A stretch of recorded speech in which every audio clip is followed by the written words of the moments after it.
Grécko, migrácia a teraz ešte aj Brexit. Európska únia rieši jednu krízu za druhou. Tou poslednou je nespokojnosť Londýna s tým, ako funguje spoločenstvo 28 štátov.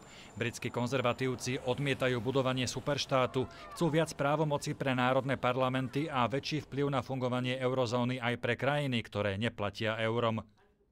The European Union needs to change. It needs to become more competitive to cope with the rise of economies like China and India. Above all, it needs, as I said at Bloomberg, to operate with the flexibility of a network, not the rigidity of a bloc. Súčasťou opatrení, ktoré Británia požaduje, sú aj zmeny v sociálnych dávkach pre prisťahovalcov z iných členských krajín únie, vrátane Slovenska. Problémom sú napríklad rodinné prídavky. Tie v súčasnosti vláda vypláca aj rodičom detí, ktoré nikdy nevkročili na britskú pôdu. Je určitá sociálna skupina, ktorá sa tu má lepšie a má z toho výhody, ale sú ľudia, ktorí majú proste to cítenie východoeurópske, že u nás je skôr hanba byť na sociálnych dávkach a všetci sa snažia mať tú prácu. O absurdnosti súčasnej diskusie svedčí aj debata o tzv.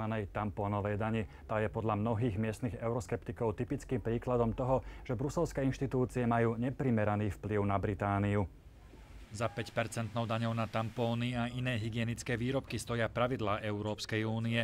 Tie nedovolujú nulovú DPH, ak sa na tom nedohodnú všetky štáty únie. It is something that has to be negotiated, and the UK hasn't done that so far. They haven't even tried to go and renegotiate that, and that would be for the benefit of women right across Europe. Na diskusiu o budúcnosti Veľkej Británie v Európskej únii má silný vplyv kríza eurozóny a nezvládanie návalu utečencov. Kým ešte pred pár mesiacmi podporovatelia členstva jasne viedli, teraz sa ich náskok prudko znižuje. The opinion polls now are roughly half and half.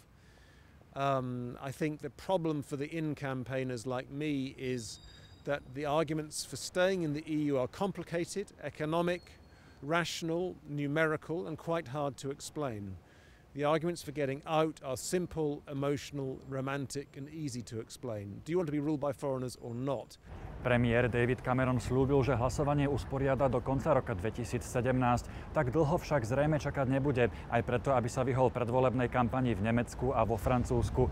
Najpravdepodobnejší termín referenda je leto alebo jeseň budúceho roka. Z Londýna Štefan Hudec, RTVS.